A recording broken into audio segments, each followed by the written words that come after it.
Hi, I'm Judy Crane, and this free art lesson is going to be on reflections. This is just going to be a quick little study to give you some of the principles of working with reflections. I have a photograph here that shows the way reflections mimic real life. A lot in making a reflection feel real is to try to reflect the object as you see it standing in one location. Reflections always come toward you, and no matter where you stand, unlike shadows which follow the sun. So I'm going to start out with just putting in a little water line here, and basically some tree shapes.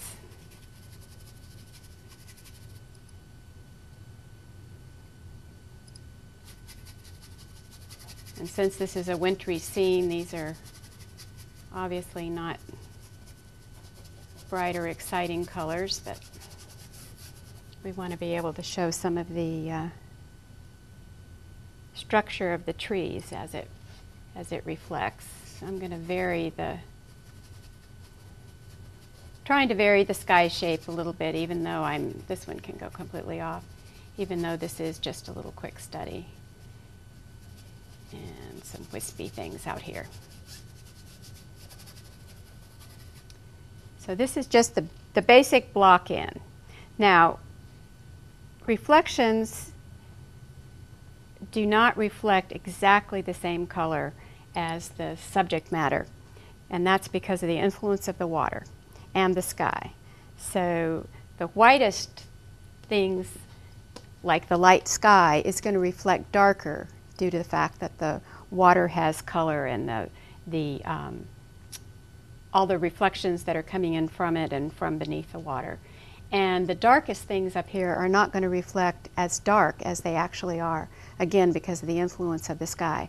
So that sometimes when you see a photograph that looks exactly like a mirror image, it's usually because the camera makes it look that way. If you could really study it, you would see that the colors are a little different. And in this photograph, it's probably hard to see, but these reflections here are quite a bit darker than what you see up here.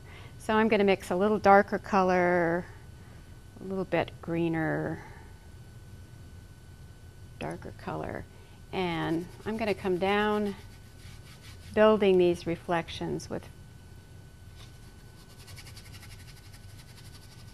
fairly loosely with thin paint.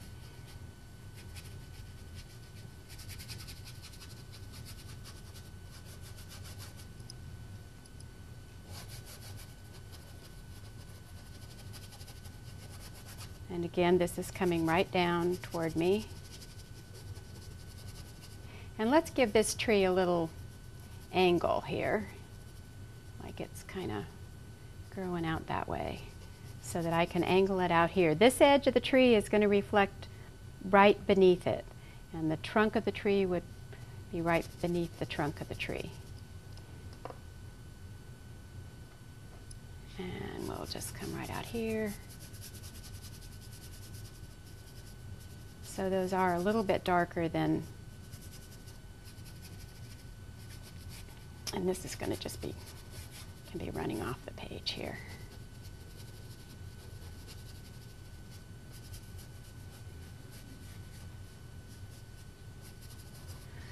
Now you can kind of evaluate that. It's a little bit of a strange shape, but we're going to have some other things going on up in here, so it's not quite that disjointed. Now I'm going to put some darks in so that I can reflect those darks and see how that's going to work in this.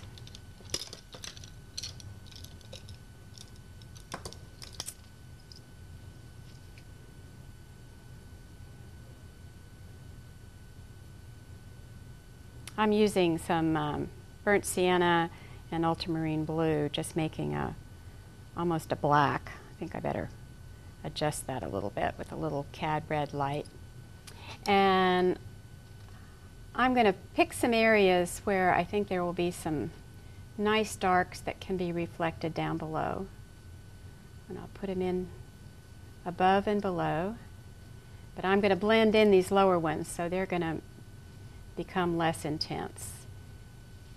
And we'll have some tree trunks coming up here. So if we have a tree trunk, we'll do that as a negative shape. How about that?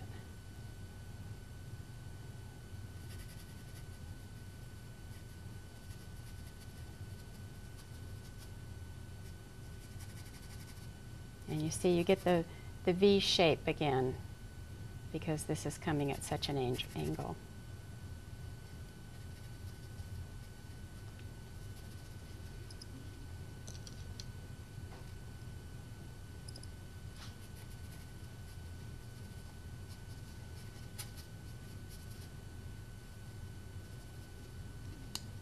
And I want to put in some darker trees. That might be one that's coming up straighter. Here's this one that's bending out in this direction. So it needs to come out and bend in this direction. Maybe even a little swooping branch or something in here that could be coming up like that and down like that. So if you can find more things that you can repeat, you can get more of a feeling that there is an actual reflection in there. Put a little bit of a different color in here. And let's get some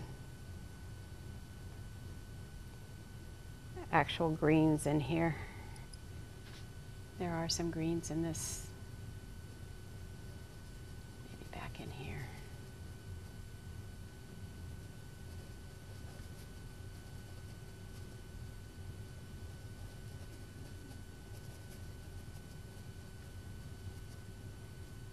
When you're working outside, sometimes you can't, the reflections are changing very quickly, so you have to kind of work them back and forth like I'm doing here today.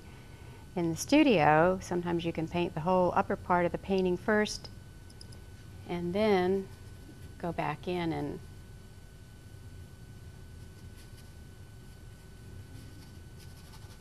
put in your reflections.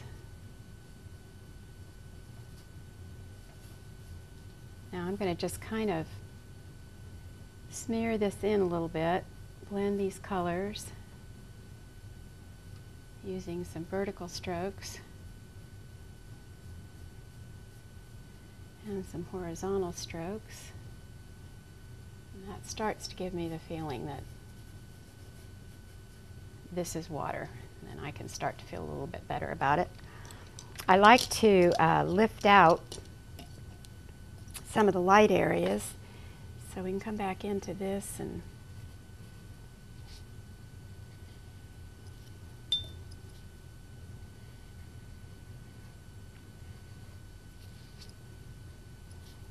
say there's another piece of that coming out this way, and maybe something up here like this.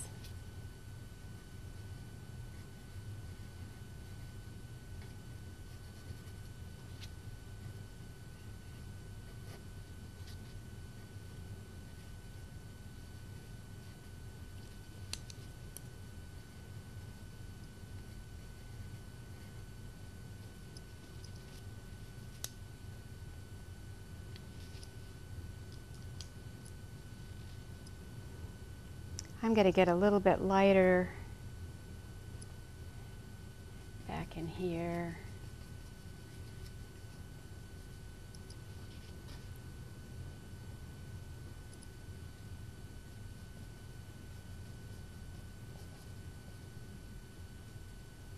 Something to reflect there. Now, let's get a little sky in here so we can see how this all shapes up. And again, the lightest lights are not going to reflect as light as they are in real life. So the sky, which can be very light, is not going to reflect that light in the water. So we can get a light sky in here.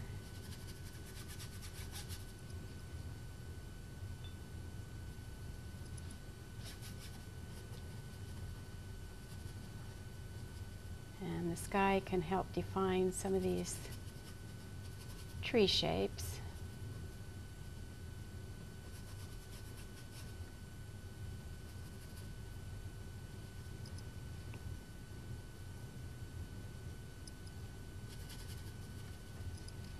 I got a little dirty there.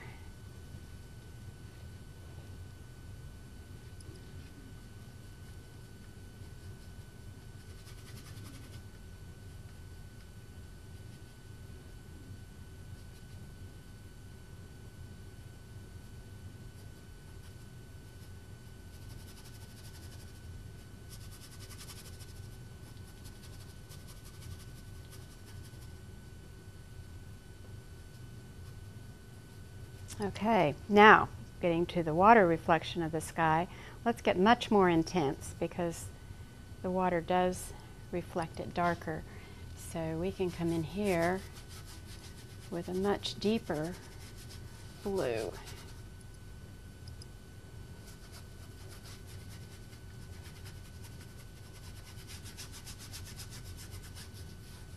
Maybe a little lighter as it moves toward the horizon. The sky is often warmer toward the horizon, and I like to paint it that way, getting this in fairly thin.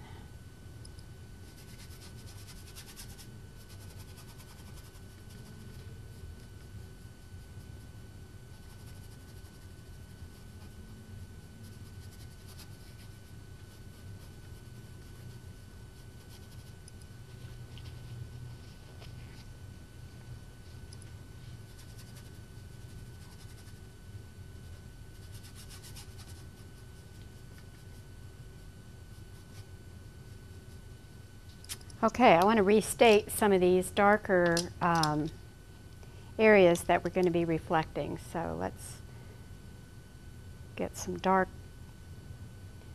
colors back in here. Here we have a tree. There's something that's coming down fairly straight. Here we have our swoop. Here we have our swoop, swooping in the opposite direction. This is reflecting above this, this above this. Now if I end it here, I need to end it here.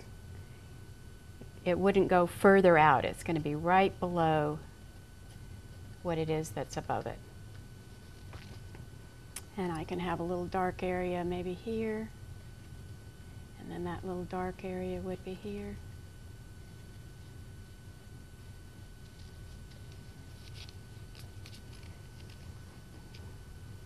I'm going to come in and just define that shape a little bit more there.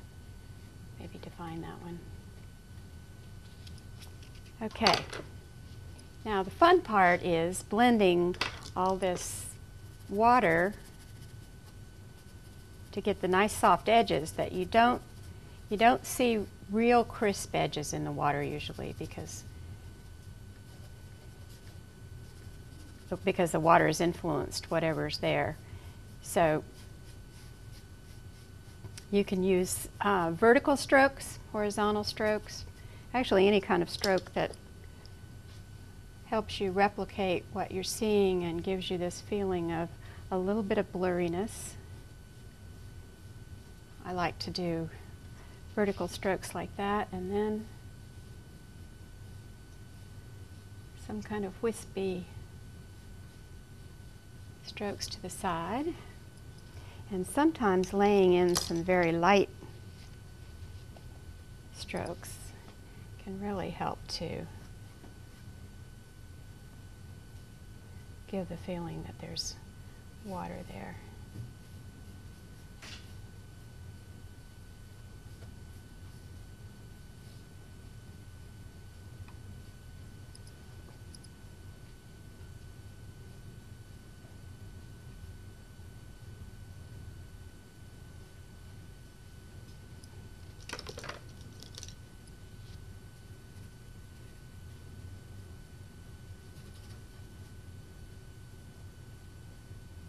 So, dreary winter day. I think it needs a little bit more light in this to show these reflections. So we'll just add some light paint in here.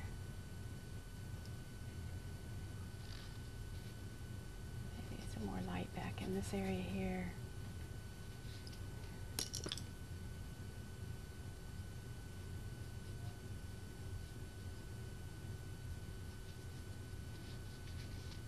How about a dot of something a little stronger and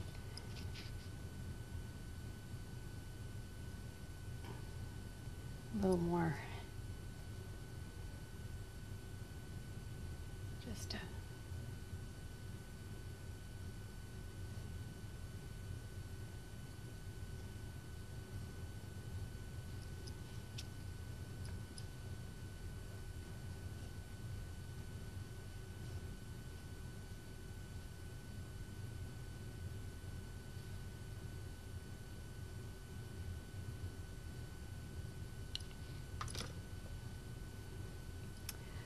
okay, I think that gives you an idea of how you can make reflections feel reflective, changing the colors somewhat. Be sure that you have the angles of the reflections and have fun with it. So I hope you've enjoyed this free art lesson, and if you did, check out my video and my website at www.judycrane.com. Thanks for watching.